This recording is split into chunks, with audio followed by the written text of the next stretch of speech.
बाबा लोग के जमाना में होते रहे, चाचा लोग के जमाना में होते रहे। तो वो टाइम कहल गई रहे कि दर्द दिल के बढ़ा के गई, रोग ऐसा धरा के गई, आई लहितई में वो 4 दिन खातिर हल्फा मचा के गई। लेकिन आज की कहानी का बा, वो दर्द दिल के बढ़ा के गई,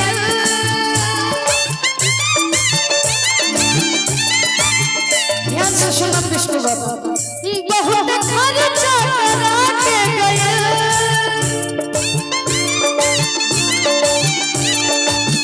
वो दर्द दिल के बढ़ा के गई, बहुत खर्चा करा के गई। हमके लागल के लाइन मरत भी यार बाकी ठेगा दिला के, हमके लागल के लाइन मरत भी यार बाकी ठेगा दिखा के गई।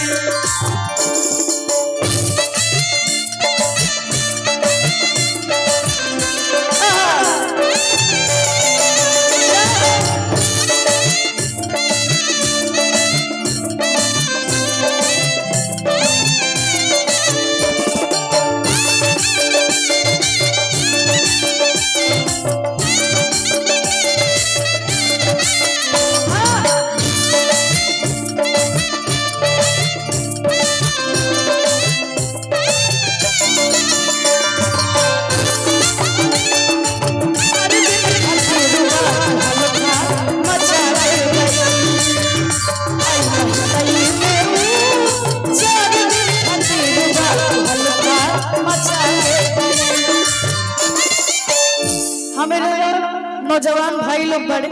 विकास भैया की तरफ से फिर से ढेर सारा आशीर्वाद और एगो डिमांड रहे कि चलेला जिला में इनके शासन जानो। हम सभी के बीच मिथिलेश पांडे अंकल, सतीश अंकल, हमारे पटना के सुरेंद्र अंकल, मलियाबाग के सुरेंद्र अंकल, मलियाबाग वाले जो सुरेंद्र अंकल है बहुत शांत रहते हैं, बहुत शांत रहते हैं। और साथ में हमारे बबलू ओझा अंकल, बबुआ ओझा अंकल, फिर से बबलू ओझा अंकल और विकास ओझा अंकल के लिए बात कि चलेला जिला में इनके शासन जानो, कि नमवा धा देबो त छुई ना प्रशासन जानो। हम सभी के बीच हमारे अमनो चाचा बड़े, इनकर नाम धा दे तो प्रशासन पकड़ के ले जाए कि नमवा धा देबू त छुई ना प्रशासन।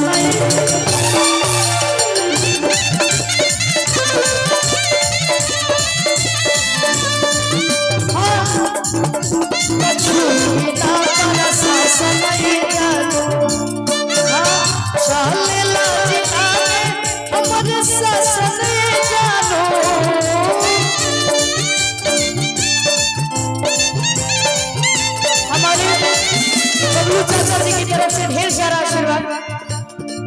चलेला जिला में इनके शासन जानो, नमवा देबो त छुई ना शासन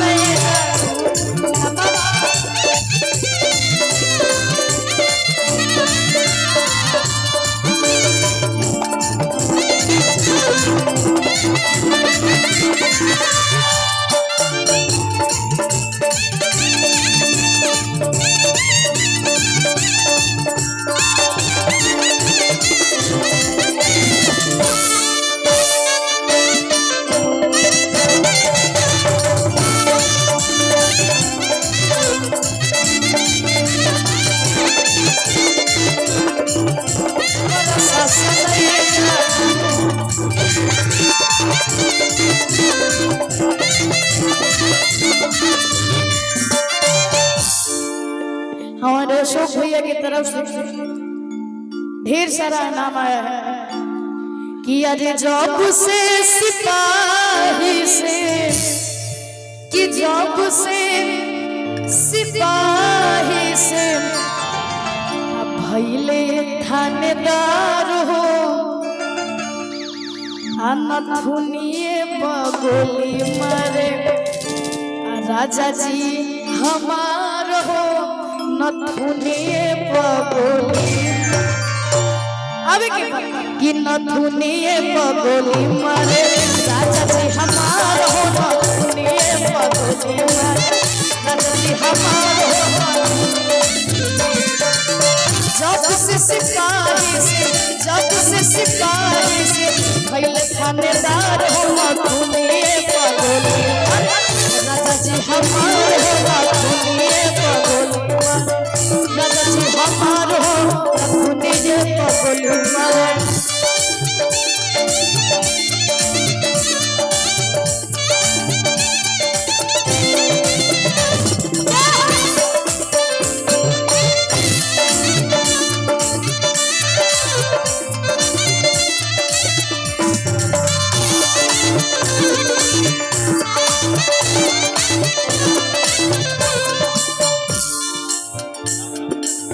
हमारे बबलू अंकल की तरफ से ढेर सारा आशीर्वाद आया है और चाचा जी को काफी प्यारा धुन बजौले जब आना ना कौन रहे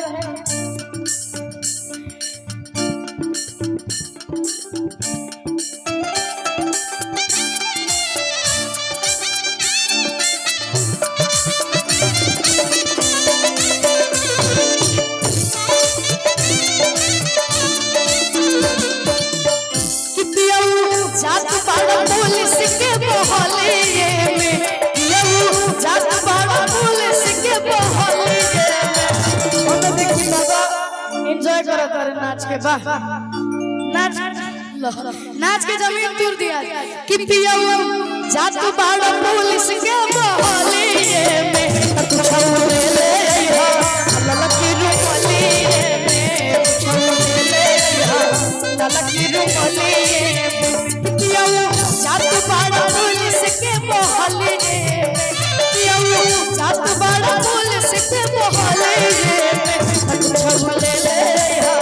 ललकी रुपलिए में छौले ले ललकी रुपलिए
कुसुमरन सड़िया राजा जी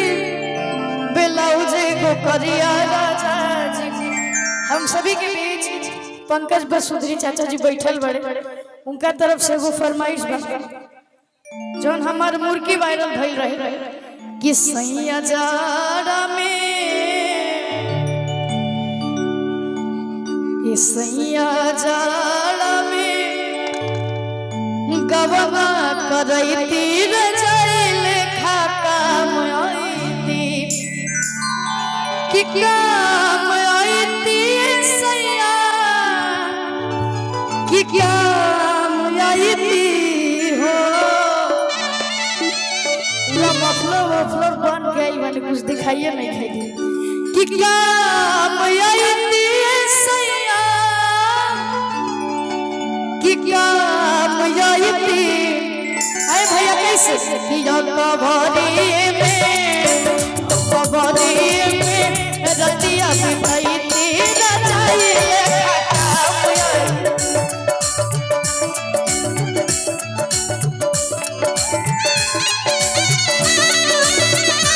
सैया जाड़ा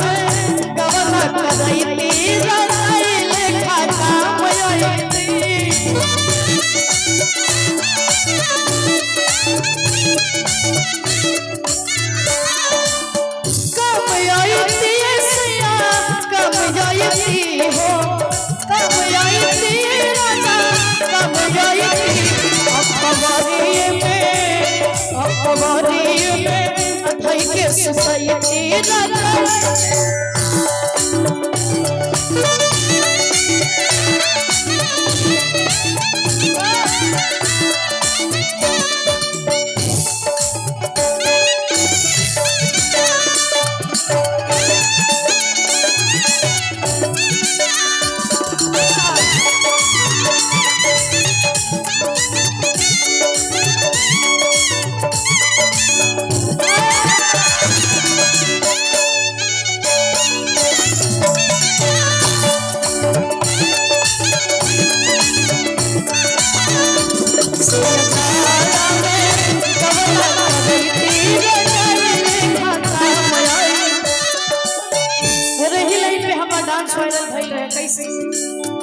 जैसे बंधावा सैया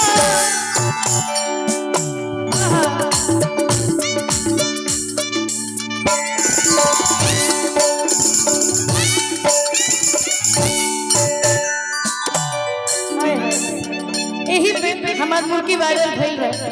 तो हमने क्या कहा हाँ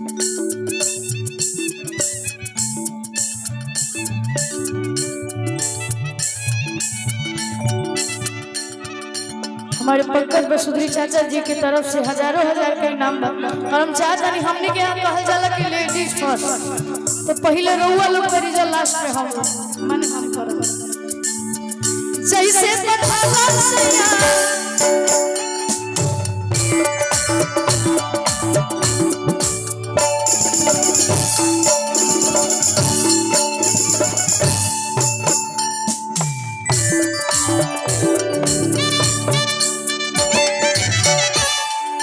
एक खलियोरिया दे सैया जैसे बंधावा सैया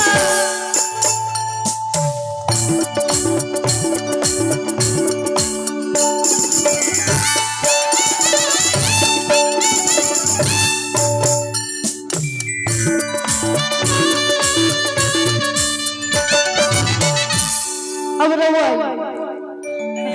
नहीं तो रउआ तो कहबे कि नहीं अब रउआ कि जैसे बंधावा सैया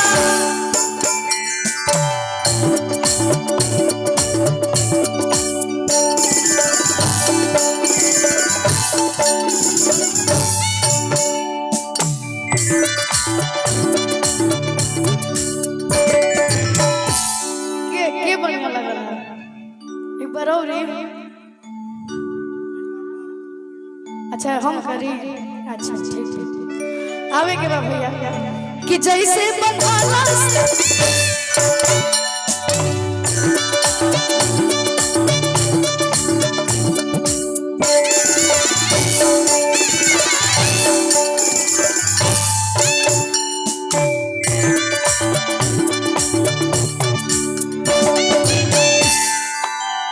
जैसे बंधावा सैया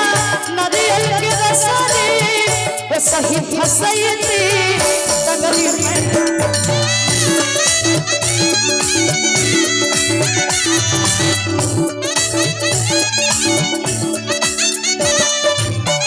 जैसे बंधावा सैया नारियल के रसारी सही फसैती तगरी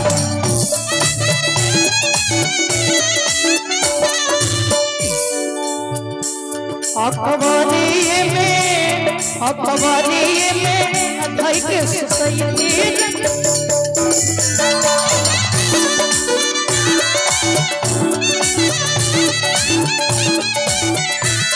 सैया जाड़ा में कवना करैती राजा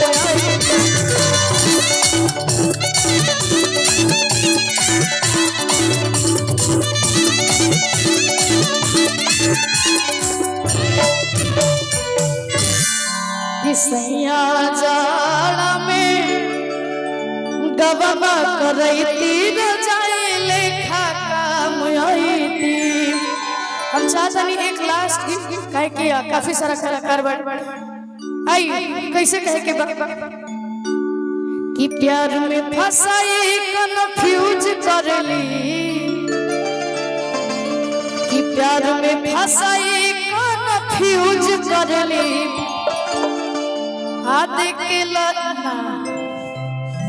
एजा नौजवान के संख्या कम बा तैसे हम कह देख के बाबा लोग के दिल खाली यूज करेली घूमे में नए को दिन ड्यूज करेली कि घूमे में नए को दिन ड्यूज करेली देख के बाबा लोग के दिल खाली यूज करेली अरे के भैया कि देख के बाबा लोग के दिल खाली यूज करेली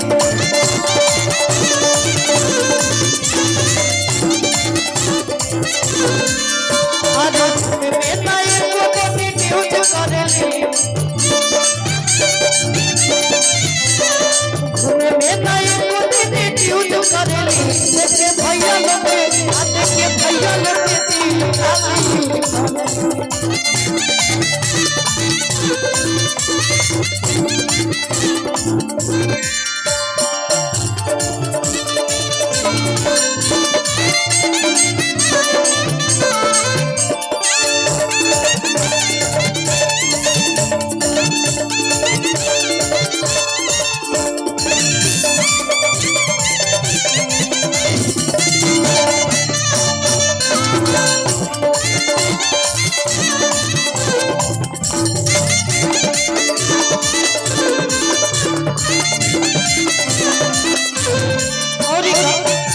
करावेली अपन फरमाइश सब कमाली कर रहेला चवाइश करावेली अपन फरमाइश सब कमाली कर रहेला चवाइश कोलाब्रेशन करके खाली यूज करेली कोलाब्रेशन करके खाली यूज करेली देखे लाई करके दिल खाली यूज देखे लाई करके दिल खाली यूज करेली देखे लाई करके दिल खाली यूज करेली देखे लाई करके दिल खाली यूज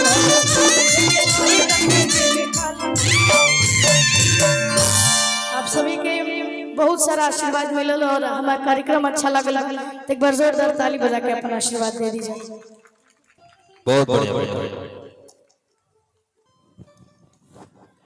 सौरभ भैया के दिल से प्रणाम जी के इतना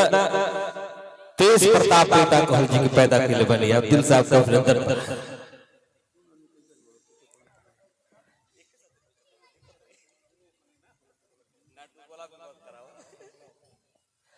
जा बेटा दिल से अभिनंदन। आर्यन बाबू का देख ली जोरदार ताली बजा के स्वागत कर लिया जाओ। मिथिलेश भैया कहाँ बने पानी की गई नहीं बड़ी अच्छा आदमी है। देखिए सौरभ भैया के बाल आगे से झड़ल बात नहीं मत समझी जाके बहुत कमजोर आदमी है। सही बात बताइए अंदर से चुस्त चुस्त आदमी ये चचा के बाल झड़े हैं उधर बाल तो बाल झड़ना कोई रोग नहीं है। मैं बता दूं ये पत्नी प्रेम की निशानी है। सही बात बता रहा हूँ तरह तरह के मेरे पापा का बाल झड़ा नहीं बाल अभी कटवाए हैं। हर बाप अपने का बेटा फादर का कहते हैं बाप का प्रोटेक्शन करता है कोई बाप नहीं। बाल झड़ना कोई रोग नहीं ये पत्नी प्रेम की निशानी है। तरह तरह के शोध हुए एक्सपेरिमेंट हुए लेकिन आज तक कोई पता नहीं लगा पाया कि बाल झड़ता कैसे है। लेकिन हम कलाकारों की टीम ने जब एक छोटा सा सर्वे कराया तो बात ये पता चली कि जब बच्चा छोटा होता है